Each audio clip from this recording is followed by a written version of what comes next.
নমস্কার বন্ধুরা, স্বপ্নের খেলাঘরের নতুন আরেকটি ব্লগে আপনাদের সবাইকে অনেক স্বাগত। আজকে চলে এসেছে আর একটা চিকেন রেসিপি নিয়ে।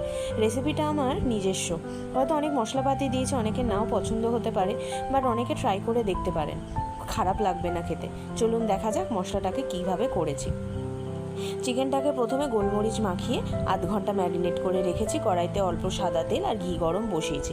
পরিমাণটা দেখতেই পাচ্ছেন, খুব অল্পই নিয়েছি, কারণ মশলা যেহেতু বেশি এবং সেটাকেও কষিয়ে ভাজতে হবে, তো সেই জন্য অল্প তেলেই এটাকে আমি ভেজে নেব। এবং চিকেন থেকে জল বার হবে, তাই অল্প সামান্য একটু নুন দিয়ে নেব।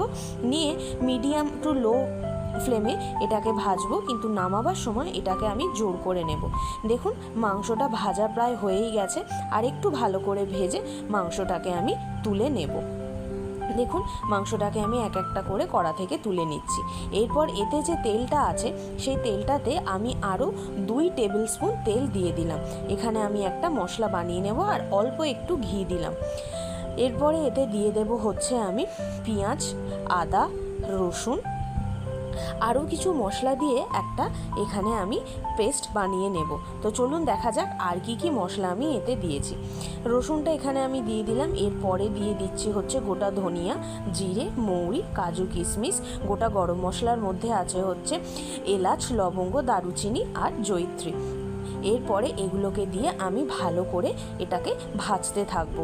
ভাজার পরে এটা দিয়েই আমি একটা পেস্ট তৈরি করব। এই যে মৌরি এবং এই যে ধনিয়ার যে গন্ধটা, এটা দিয়েই চিকেনটা একটা অন্য স্বাদ এনে দেয়। খুব বেশি যে সময় লাগবে তা না, মাংসটা হবার পরে দেখবেন ওপরে কোনো রকমভাবেই তেল ভাসছে না, খুব সহজেই মাংসটা হয়ে যাবে। দেখলে হয়তো মনে হবে অনেকটা তেল, বাট সেরকম না। আমি চেষ্টা করেছি যতটা সম্ভব কম তেল দিয়ে করতে। এরপর এতে দিয়ে দিলাম হচ্ছে কাঁচা লঙ্কা। ঝাল যারা যেরকম খান সেই অনুযায়ী আপনারা ঝাল এটাতে দিয়ে দিতে পারেন। এরপরে দেখুন এটাকে আমি ভালো করে ভেজে নিয়েছি। ভেজে নেওয়ার পরে আর একটা মশলাও এতে আমি দিয়েছি, সেটা হচ্ছে জয়িত্রী।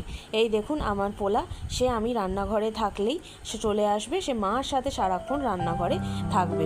এই দেখুন আমার শ্বশুরমশাই, শাশুড়ি মা সবাই রয়েছেন, আমি এখানে রান্না করছি। আর এরপরে বেসটা বানিয়ে নিয়ে তাতে আমি দিয়ে দেব হচ্ছে তেল দিয়ে এটাকে আমি ভালো করে কষিয়ে নেব। তারপর এতে দিয়ে দেব হচ্ছে টক দই দিয়ে এটাকে ভালো করে আমি মিডিয়াম ফ্লেমে ভালো করে এটাকে কষাবো। কষাতে দেখুন কালারটাও অনেকটা চেঞ্জ হয়ে গেছে। ওই দেখুন আবার আমার তাতান চলে এসছে। এরপরে ভেজে রাখা মাংস আর আলুটা আমি এতে দিয়ে দিলাম, দিয়ে এটাকেও আমি ভালো করে কষাবো। মাংসটা কষানো হয়ে গেলে তাতে জল আর কসুরি মেথি দিয়ে আমি এটাকে সেদ্ধ করে নেব। সেদ্ধটা হয়ে গেলে জলটাকে কমিয়ে আমি এটাকে খাওয়ার সাথে পরিবেশন করব। আগেই বলে রাখি, এটা ভাতের সাথে একদমই ভালো লাগবে না।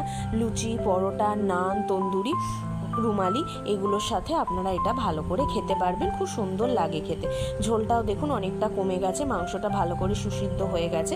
এবার আমি এটাকে নামিয়ে নেব।